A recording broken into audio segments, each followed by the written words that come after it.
The meaning of the motto of the United States Coast Guard is always prepared. And on today's episode of Life's Potluck Buffet, we're going to ask the cards about how to prepare for anything. So stick around and be prepared to be amazed at what the cards have to say.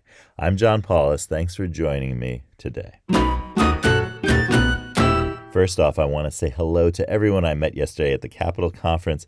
I'm so grateful to have met you, and I am so glad that you're listening today, and I hope you have a great day.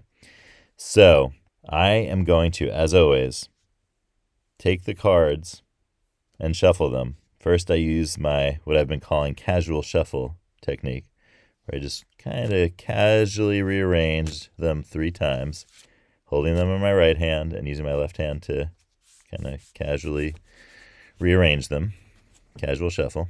And then I am going to, stepping away from the microphone so as not to have the levels on the red, I will shuffle the cards over here.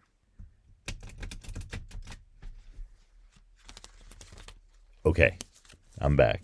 I didn't go far, don't worry. So, now I look for a gap in the cards. Oh, there are several gaps, so I have choices. Because I think that's the cards telling me, look here, look here. So, well, this looks like the one we're going to do. Okay. Well, it always works out, so I have ultimate faith in the cards because they're always trying to tell me something. Okay, so here we go. I'm gonna turn over the top card. Oh, well, as usual, excellent. Thank you, cards. So the card that I drew was card 44, which is titled Map Your Knowledge. And card 44 is all about, well, let me read it to you. To be licensed, London cab drivers need to know pretty much every twist and turn of the city. This learning is called the knowledge. Create your own personal knowledge. Say what traits in the histories, cultures, and landscapes of where you are or where you want to be resonate with your identity and aspirations for yourself. Find new ways to act on this knowledge. Okay, well, I think this is some pretty clear advice the cards are giving us today for how to prepare for anything. So this is if you're doing a job interview, if you're preparing to give a public speech. And I met someone yesterday at that conference I was talking about who is going to be giving a public speech today, a big one. And so I'm thinking of you and wishing you the best on that. And so the idea of mapping what you know about a situation and your own knowledge about the situation that you're preparing for is, I find, to be the best way to prepare for anything. On the previous episodes where I mentioned card 44, we talked about the London Knowledge, this very, very difficult exam where you have to memorize 25,000 streets, basically, in London. So in the kind of, there's this thing where London, it's always hard for me to figure out too. The city of London per se is a kind of small area, but there are other cities and boroughs within what we would call London, metropolitan London maybe. If you're from London, please explain this in the comments because I think it's a little bit difficult. So, for example, where Parliament is in London, that's like Westminster. It's like the city of Westminster or something like that. And then there are other, so the city of London is just like a very small kind of old city center of London. And the rest of what we call London and is like metropolitan London, Greater London, that is, has at least 25,000 streets, and you need to know, basically, be ready to talk about any of them. And if you look at the previous episodes, I talk a little bit about that, and there's also a link to the video of the from the Transport for London, which is the agency that is in charge of this exam for cab drivers. And that video shows the beginnings of the knowledge examination for one particular guy who is going through the process of being a licensed London cab driver. And so the preparation that is involved for this cab driver licensure process and examination is so rigorous that I've seen some papers, actually studies done, that shows that there's like some sort of like the spatial parts of the brain. I don't know if there's like specific areas or there's like a number of areas that have to do with spatial knowledge, and like they are really firing on all cylinders for those no pun intended with the cylinders, cars cylinders, but they're really firing on all cylinders for those London cab drivers, and they have like a greater capacity, and they through this practice, and this is the point of this, through the preparation, they gain a greater capacity to have to expand the capacity of those spatial parts of their brain that keep spatial knowledge and make spatial connections faster and more numerous, because you have to have that in mind, that you have to remember a lot of stuff. And the way I see London cab drivers do this, at least on videos, I haven't been I haven't been in a car with a prospective London cab driver to see what they're doing, but there's some great videos out there, especially on the Transport for London YouTube, that show the cab drivers driving routes, just driving all around London and remembering the routes, right? And just kind of, in the same way that sports folks visualize, like if you're a skier and you're visualizing your line through a particular course. Same thing for pretty much. I've heard almost every area of athletics, for example, uses this visualization or has in the past to increase performance. And so that's the form of preparation that is the mental preparation that is absolutely essential. Is really, there are two types of preparation for things. There's a physical and mental, and they're both connected because your mind is part of your body, right? They're not separate. I think that idea that mind and body are separate in a meaningful way, I'm sure there are people who still uphold that distinction. I certainly don't uphold that distinction just because of the intricacies of the physical connections between mind and body, and like separating them out, I think is no longer advisable.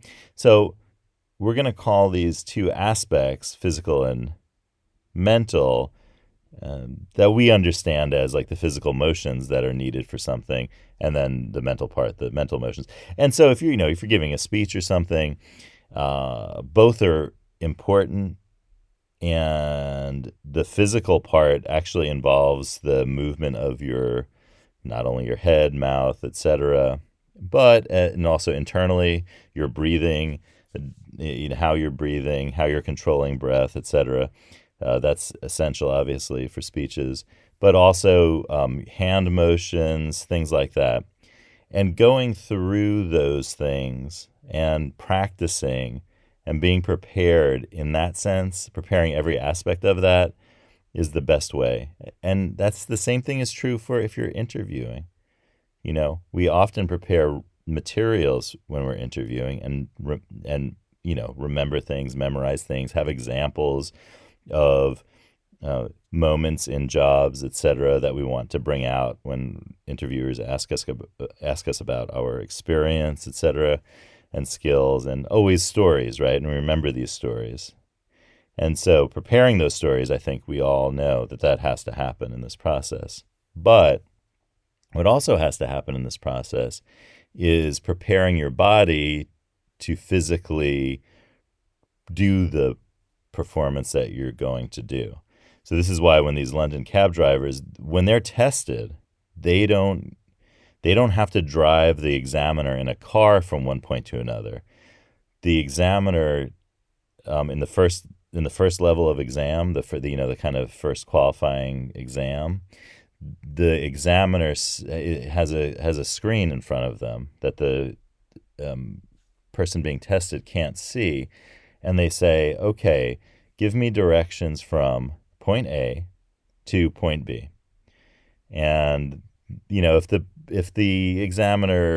person who's being tested doesn't know point A, for example, or point B, they're allowed like a one retry. But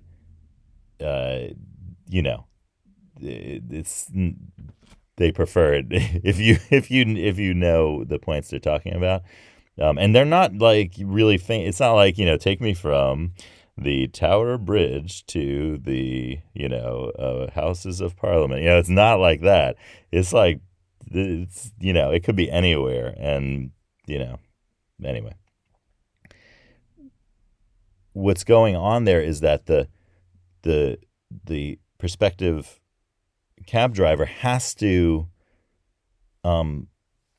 guide you through spoken words. They have to say, make a left on this street, go around this circus, as they call it, traffic circle, right? And exit the first right exit of that traffic circle. They have to like verbally explain it. So they don't have so it's almost like that visualization is going on. And this is the thing about preparing for stuff, is being able to visualize, if the visualization is your key. If you have other non-visual ways of remembering things, if they're sonic, if they're kind of ideas or concepts or abstractions that you have that you think about, then that. But having that capacity to, I'll call it, visualize your answers and make a mental map of them. I think mental map is a kind of better way of putting it, because that means that it might not be visual. That idea is the key, as the cards are reminding us, to preparation, because it's also in that moment of performance. For most of us, it's going to be that moment of performance where we don't necessarily need to do physical motions that are compulsory, right? If we're a gymnast or something and we need to do a routine, obviously, the memory, our body's memory of what we're doing is essential. But there's that mental aspect there as well. Ask anybody, where you have to be able to shut off thinking, but your mind needs to be in that zone, in that right place, to be able to perform. So keep all of that in mind as you prepare for whatever you are preparing for. Make a mental map of going from point A to point B in whatever it is that you're going to be required to answer or be called upon to say. And if what you're called upon to do involves, like, say, public speaking, involves physical speech, visualize yourself in that space, visualize yourself projecting in exactly the way you would project in that space, and practice that. Because you might be mic'd, you might not have a microphone. Knowing how the sound is going to work in a space, if you could visit a space beforehand, go to that space, work on the way that your diaphragm is moving and you're breathing, work on that, understand where you're taking breaths, really dive down into that, because that will give you the confidence to know without having to really think about it. And that's the whole point, is when it comes to the performance part, it's got to be automatic. That's what we know. We know from athletes, That's what we know from people who give speeches. That's what we know from just about everything. That kind of has to be an automatic thing because there's no time for thinking about what you're doing when you're in the act of doing it. So prepare so that you don't have to think while you're doing. So give that a thought and try it next time you're preparing for something. Try to do that total preparation where every aspect, physical and mental, are in place. You're making that mental map. You're understanding what your body is doing, and you're practicing what your body is doing also. And then see that when you get into the situation, it's going to be a lot easier. It's going to go a lot better. And you're going to say, wow, I'm happy I prepared for this in the way that I did. So I hope you have a great day, and I'll see you next time on Life's Potluck Buffet.